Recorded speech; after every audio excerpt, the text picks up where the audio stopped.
नमस्कार। आज के इस ई कंटेंट में आप सभी का स्वागत है। मैं रविंद्र कुमार बादल, सहायक आचार्य समाजशास्त्र, राजकीय स्नातकोत्तर महाविद्यालय 12। बच्चों, आज हम लोग बीए पार्ट सेकंड सामाजिक मानव शास्त्र के अंतर्गत विवाह नामक अध्याय का अध्ययन करेंगे। विवाह को अंग्रेजी में मैरिज कहा जाता है। तो बच्चों, प्रारंभ करते हैं। मानव ने अपनी आवश्यकताओं की पूर्ति के लिए अनेक संस्थाओं और समितियों का निर्माण किया है। बच्चों, विवाह भी एक ऐसी संस्था है जो विश्व के सभी समाजों में पाई जाती है। आदिम समाजों में विवाह संस्था का विशेष स्थान तथा महत्व है। आदिम समाजों में सामाजिक संरचना की सबसे छोटी इकाई परिवार है, जिसकी स्थापना तथा निर्माण विवाह संस्था द्वारा किया जाता है। और विवाह स्त्री तथा पुरुष को पारिवारिक जीवन में प्रवेश करवाने की एकमात्र संस्था होती है। अगर विवाह किए बिना कोई स्त्री पुरुष साथ साथ रहते हैं, परस्पर यौन संबंध रखते हैं, तो ऐसे स्त्री पुरुष तथा उनकी उत्पन्न संतानों को समाज में मान्यता नहीं मिलेगी। संतानों को अवैध माना जाएगा, उनकी निंदा और तिरस्कार किया जाएगा। इसीलिए सभी समाजों में विवाह एक ऐसी संस्था है जिसमें लड़के लड़की को वर वधू के रूप में परिवार स्थापित करने की अनुमति प्रदान की जाती है, जिसमें वे पति पत्नी के रूप में जीवन व्यतीत करते हैं तथा संभावित बच्चों का पालन पोषण भी करते हैं।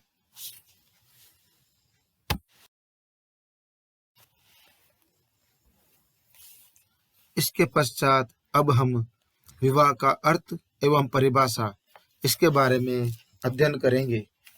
बच्चों, संस्कृत भाषा के उद्दह शब्द से विवाह शब्द बना है, जिसका अर्थ है वधू को वर के घर से ले जाना। विभिन्न समाजों में विवाह का जो अर्थ लगाया जाता है, उससे संबंधित कुछ महत्वपूर्ण परिभाषाएं विद्वानों ने निम्न प्रकार से दी है, जिसका हम बारी बारी से अध्ययन करेंगे। सबसे पहले है समाजशास्त्री बोगार्डस के अनुसार विवाह स्त्रियों और पुरुषों को पारिवारिक जीवन में प्रवेश करवाने की एक संस्था है। दूसरे समाजशास्त्री है WHR रिवर्स के अनुसार जिन साधनों द्वारा मानव समाज यौन संबंधों का नियमन करता है, उन्हें विवाह की संज्ञा दी जाती है। तीसरी समाजशास्त्री है गिलिन के अनुसार विवाह एक प्रजनन मूलक परिवार की स्थापना की समाज स्वीकृत विधि है।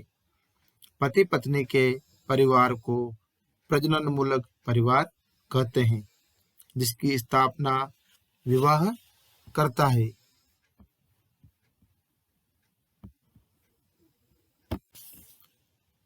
लूसी मेयर के अनुसार विवाह की परिभाषा यह है कि वह स्त्री पुरुष का ऐसा योग है जिससे स्त्री से जन्मा बच्चा माता पिता की वैध संतान माना जाए। अगले समाजशास्त्री है मजूमदार और मदान के अनुसार इसमें अर्थात विवाह में कानूनी और धार्मिक आयोजनों के रूप में उन सामाजिक स्वीकृतियों का समावेश है जो दो विभिन्न लिंगियों को यौन क्रिया और उनसे संबंधित सामाजिक आर्थिक संबंधों में सम्मिलित होने का अधिकार प्रदान करती है।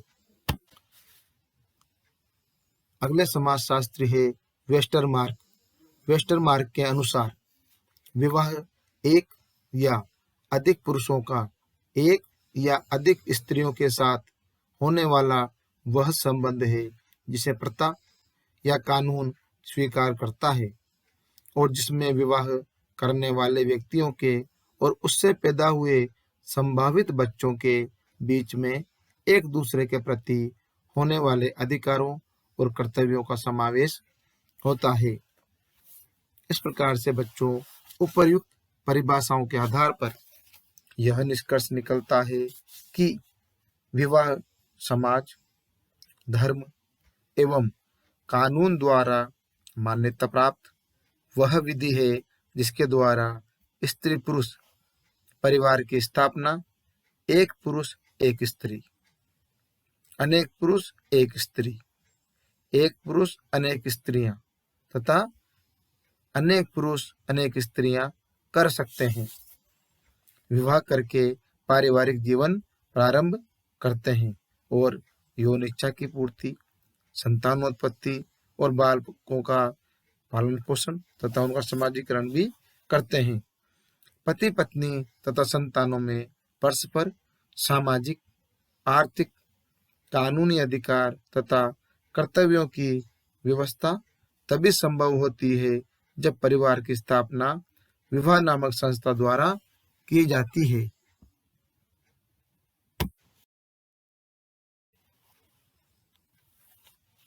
इसके पश्चात अब हम विवाह के उद्देश्य के बारे में बिंदुवार विस्तार से अध्ययन करेंगे। बच्चों, भिन्न भिन्न समाजों में विवाह के उद्देश्य भिन्न भिन्न है। हिंदू समाज में विवाह का सर्वोपरि उद्देश्य है धार्मिक है। कापड़िया ने लिखा है कि हिंदू विवाह एक धार्मिक संस्कार है जिसके उद्देश्य धर्म, प्रजा अर्थात संतान और रति अर्थात आनंद है। विश्व के अन्य समाजों में विवाह का उद्देश्य यौन इच्छा की पूर्ति भी कहलाती है। समाजों में विवाह के उद्देश्यों का वर्णन अनेक वैज्ञानिकों द्वारा किया गया है जो कि निम्न प्रकार से है।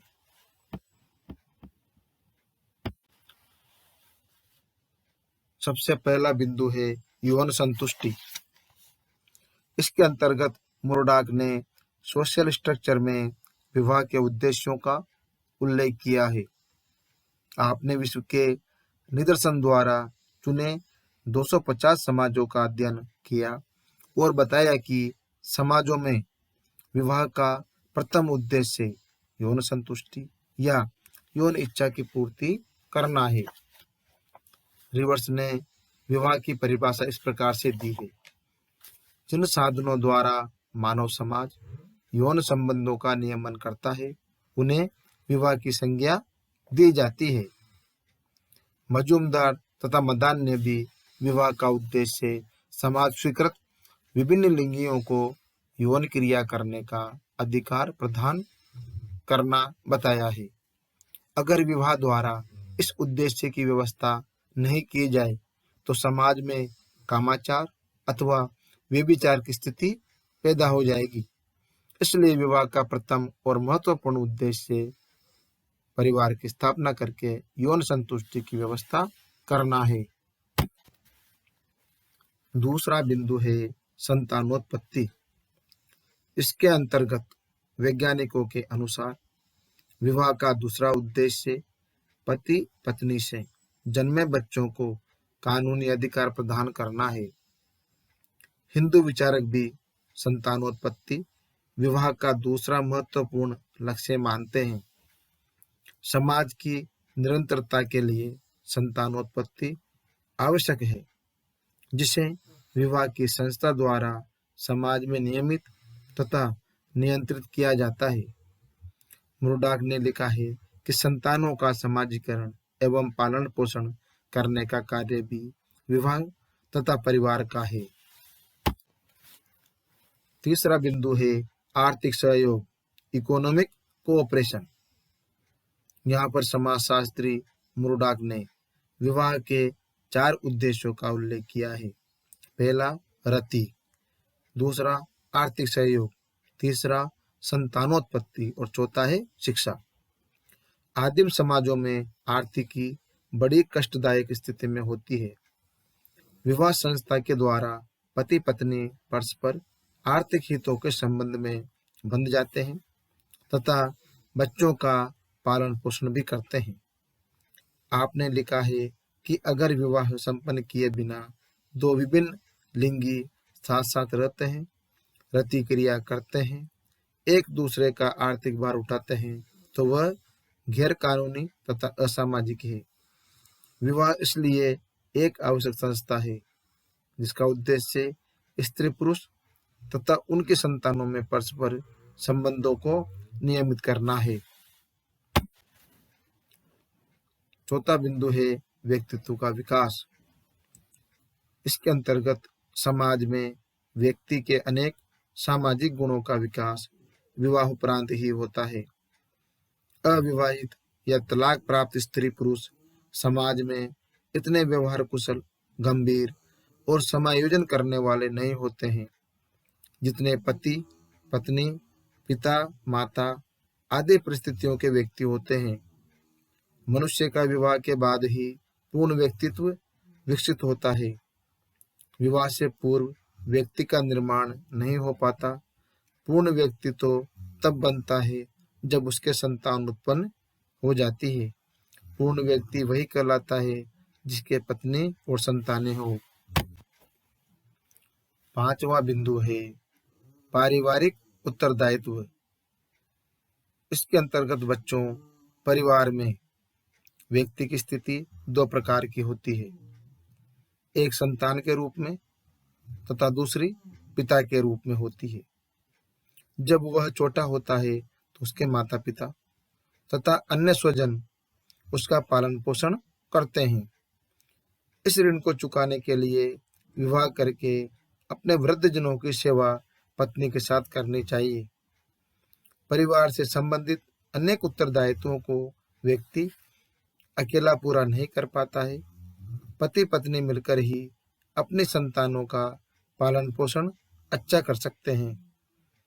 वृद्धावस्था में माता पिता तथा स्वजनों के भोजन, वस्त्र और आवास की व्यवस्था, संतानों का पालन पोषण, शिक्षा, समाजीकरण आदि पारिवारिक कर्तव्यों को पूरा करने के लिए सभी समाजों में विवाह करना आवश्यक होता है। इसका अंतिम बिंदु है सामाजिक उत्तरदायित्व। बच्चों, इसके अंतर्गत समाज के सदस्यों पर समाज की निरंतरता को बनाए रखने का उत्तरदायित्व होता है। मानव नश्वर है, इसलिए नए सदस्यों का जन्म, पालन पोषण, शिक्षा दीक्षा, समाजीकरण आदि नहीं होगा तो समाज एक दिन नष्ट हो जाएगा। इस सामाजिक उत्तरदायित्व को व्यक्ति विवाह करके ही संपन्न कर सकता है। समाज की निरंतरता के लिए सामाजिक संरचना की निरंतरता, संस्कृति का हस्तांतरण, सामाजिक नियंत्रण, यौन इच्छा की व्यवस्थित रूप से पूर्ति आदि विवाह के द्वारा नियंत्रित, निर्देशित और संचालित होती है। इस प्रकार बच्चों, अगर सदस्य विवाह न करे तो सामाजिक व्यवस्था असंतुलित हो जाएगी, भ्रष्टाचार फैल जाएगा।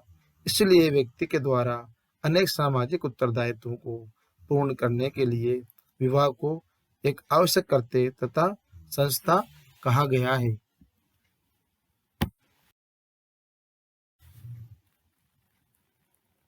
इसके बाद अब हम विवाह की उत्पत्ति के सिद्धांत के बारे में कुछ महत्वपूर्ण बातें आपको बताएंगे और समझाएंगे।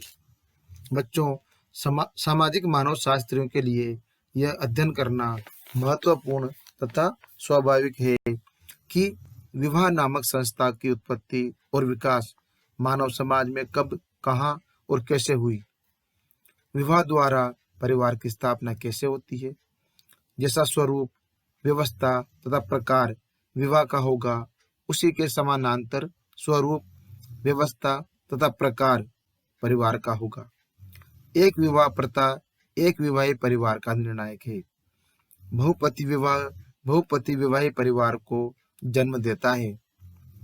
ऐसा अनेक समाजशास्त्रियों तथा सामाजिक मानव शास्त्रियों ने परिवार की उत्पत्ति तथा विकास के सिद्धांतों में व्याख्या तथा विवेचना भी की है।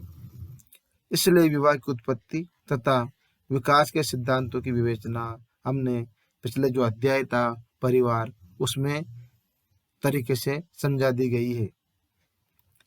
उसमें परिवार की उत्पत्ति तथा विकास के साथ साथ विस्तार से व्याख्या का मूल्यांकन किया गया है। और विवाह की उत्पत्ति के सिद्धांत भी हमने आप लोगों को परिवार के अंतर्गत पिछले वीडियो में अच्छी तरह से समझा दिए हैं। उसके अंतर्गत शास्त्रीय सिद्धांत, यौन साम्यवाद का सिद्धांत, बेकोपन, स्पेंसर तथा टाइलर और लुइस मॉर्गन आदि का उद्विकास सिद्धांत है। वेस्टरमार्क का एकव्यय सिद्धांत तथा ब्रिफाल्ट का मात्र शब्दात्मक सिद्धांत की विवेचना भी हमने परिवार के अध्ययन के अंतर्गत की है। तो इन सभी का बच्चों आप विस्तार से अध्ययन करना, इनको समझना। धन्यवाद।